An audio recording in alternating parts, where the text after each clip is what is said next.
10 ఏళ్లుగా బీఆర్ఎస్తో కొనసాగించిన మైత్రికి Majlis party full stop పెట్టేలా కనిపిస్తుందనే అభిప్రాయాలు రాజకీయ వర్గాల్లో కొనసాగుతున్నాయి. కాంగ్రెస్కు దగ్గరయ్యేందుకు పంతిగా పార్టీ ప్రయత్నాలు చేస్తుందనే చర్చలు నడుస్తున్నాయి. ప్రొటెం స్పీకర్గా అక్బరుద్దీన్ బాధ్యతలు చేపట్టడంతోనే కాంగ్రెస్ మజ్లిస్ స్నేహానికి బీజం పడిందనే వాదనలు లేకపోలేదు. అందుకు కొనసాగింపుగానే సెక్రటేరియట్లో ఎంఐఎం ఎమ్మెల్యేలతో సీఎం రేవంత్ రెడ్డి భేటీ కావటం వీటికి మరింత బలం చేకూర్చినట్లయింది. గ్రేటర్ హైదరాబాద్పై సీఎం నిర్వహించిన రివ్యూకు ఎంఐఎం పార్టీ ఎమ్మెల్యేలు, ఎమ్మెల్సీలు హాజరయ్యారు.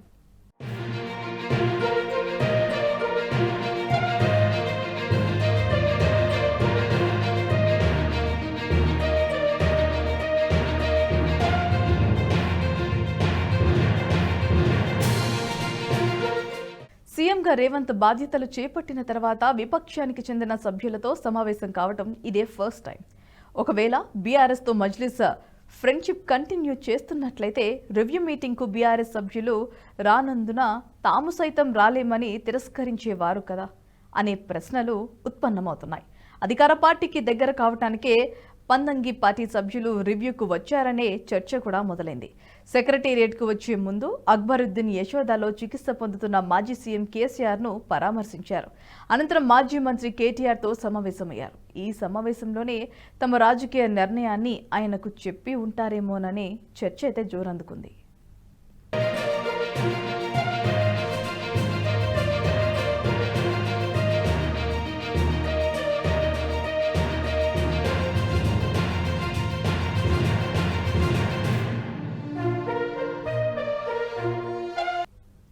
తెలంగాణ రాష్ట్ర ఏర్పాటు తరువాత బీఆర్ఎస్ అధికారంలోకి రాగానే ఆ పార్టీతో మజ్లిస్ నేతలు చేపట్టాలనుకుని తిరుగుతారు. అయితే మొన్నటి ఎన్నికల వరకు ఆ మైత్రి కొనసాగింది. ప్రతి ఎన్నికల్లో రెండు పార్టీలు అవగాహనతోనే పోటీ చేశాయి. గ్రేటర్ హైదరాబాద్తో పాటు శివార్లోని మున్సిపల్ కార్పొరేషన్లు, నిజామాబాద్ మేయర్ ఎన్నికల్లోనూ పరస్పరం సహకరించుకొని పదవులను పంచుకున్నాయి. 2014లో గులాబీ పార్టీ మొదటిసారి అధికారం చేపట్టిన తర్వాత మజ్లిస్ పార్టీకి ఎమ్మెల్సీ పదవులు కూడా దక్కాయి.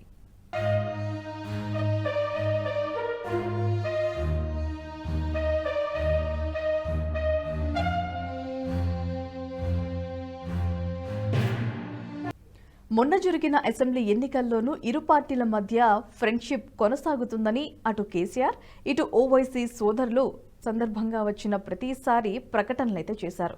ఒకవేళ మజ్లిస్ ఫిగర్ రాకుంటే మజ్లిస్ సహకారంతో ప్రభుత్వం ఏర్పాటు చేసేందుకు బీఆర్ఎస్ అగ్రనేతలు లెక్కలు వేసుకున్నారు. కానీ కాంగ్రెస్ పార్టీకి పూర్తి స్థాయి మెజారిటీ రావడంతో ఓవైసీ సోదరులు కాంగ్రెస్తో స్నేహంగా ఉండేందుకు మొగ్గు చూపుతున్నట్లుగా ప్రచారం జోరందుకుంది.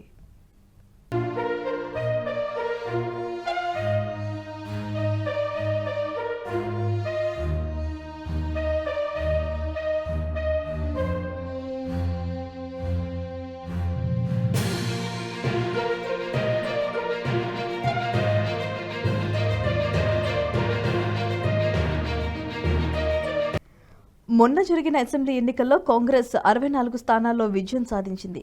మిత్రపక్షమైన సిపిఐ ఒక స్థానంలో గెలుపొందింది. కానీ ప్రస్తుతం రాష్ట్రంలో జరుగుతున్న రాజకీయ పరిణామాలతో మజ్లిస్ పార్టీ కాంగ్రెస్ పార్టీకి మిత్రపక్షంగా మారే ఛాన్స్ ఉన్నదనే టాక్ అయితే వినిపిస్తోంది.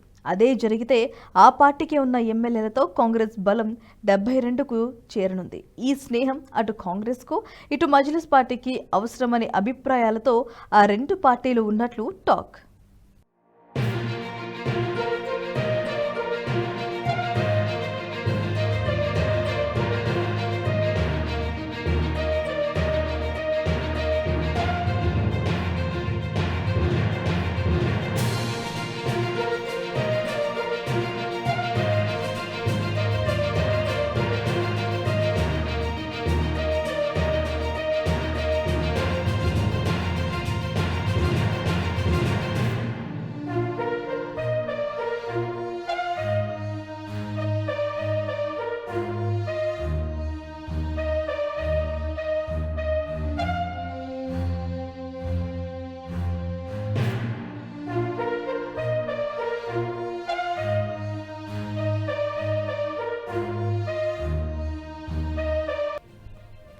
అందుకే ఉమ్మడి రాష్ట్రంలో చెదిరిన వీర స్నేహం మళ్లీ చిగురిస్తుందన్నది రాజకీయ విశ్లేషకులు అంచనా వేస్తున్నారు.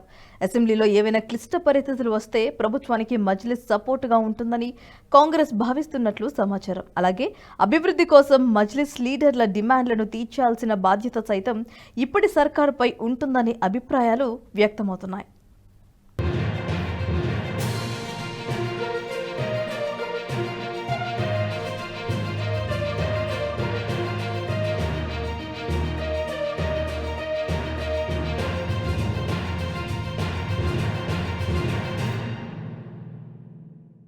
ఈ వీడియో మీకు నచ్చినట్టయితే లైక్ చేయండి, 10 మందికి షేర్ చేయండి. అలాగే కామెంట్ల రూపంలో మీ అభిప్రాయాలను మాతో పంచుకోండి. Nationalist hub group of channels ను సబ్స్క్రైబ్ చేసుకుని తెలుగునాట జాతీయవాద జర్నలిజాన్ని ప్రోత్సహించండి. ఈ వీడియో కింద ఉన్న బెల్ ఐకాన్ పై క్లిక్ చేయడం మర్చిపోవద్దు.